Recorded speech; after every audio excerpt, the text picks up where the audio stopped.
Bonjour, je vais vous parler de la semaine du développement durable. Qu'est-ce que c'est et qu'est-ce que ça représente? L'université a obtenu déjà, il y a un peu plus d'un an justement, un label qui la qualifie en haut du palmarès en termes de, justement, de développement durable et responsabilité sociétale, ce qui lui donne une certaine obligation à continuer de mieux faire.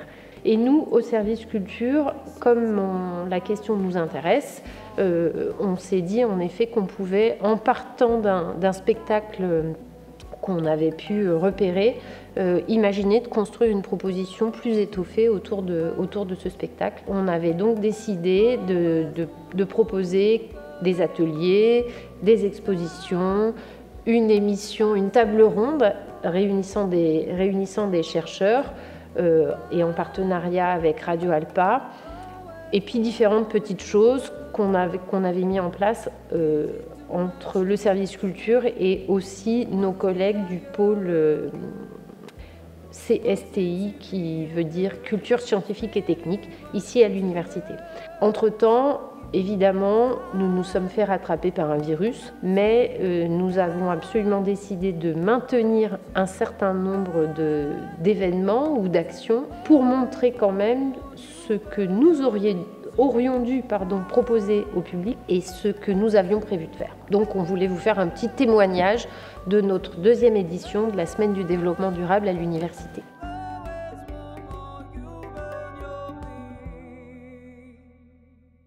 On avait d'abord proposé quelques expositions, notamment ici dans le hall de Ève. Nous avons installé il y a quelques jours un arbre qui est donc une exposition qui nous a été proposée par Sarthe Nature Environnement et qui s'appelle Hector l'arbre mort.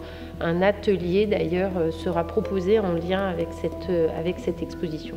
Puis également une exposition réalisée par Agnès Thienne, qui est cartographe et qui a fait plusieurs planches pour parler de la déforestation.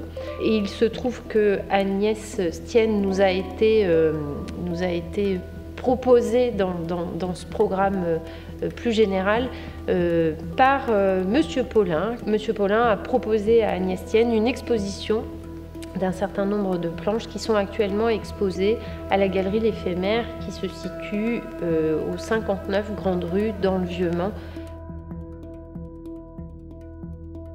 En plus des expositions, nous avons donc imaginé quelques ateliers, notamment un atelier autour de la marionnette, puisque le spectacle L'homme qui plantait des arbres fait intervenir une marionnettiste. On lui a donc demandé d'animer aussi un atelier, une espèce de masterclass avec un groupe d'étudiants en amont de la proposition du spectacle.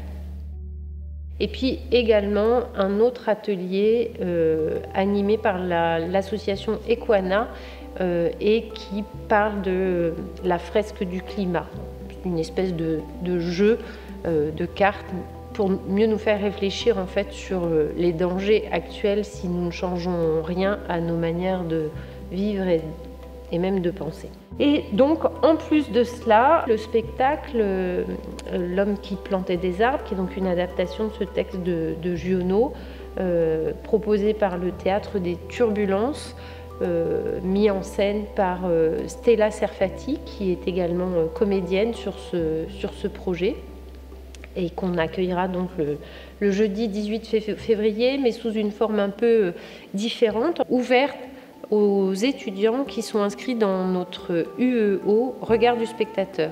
Voilà, c'est du coup vraiment un vrai moment de travail qui se poursuit pour les étudiants qui sont censés justement décortiquer un certain nombre de spectacles pour mieux pouvoir les analyser, mieux pouvoir les comprendre, etc. Puis on a prévu également un autre petit projet dans cette semaine du développement durable, qui est une table ronde qui a été du coup proposée vraiment par le pôle culture scientifique, qui invite du coup différents doctorants ou chercheurs de l'université pour évoquer la question de la déforestation dans le monde actuellement et les conséquences de cette déforestation. Cette table ronde est donc prévue à Radio Alpa. C'est une table ronde qui va être enregistrée et diffusée directement sur les ondes de Radio Alpa. Voilà, ça c'est le programme. En tous les cas, ce sont les événements petits ou un peu moins petits que nous avons réussi à maintenir pour cette semaine du développement durable.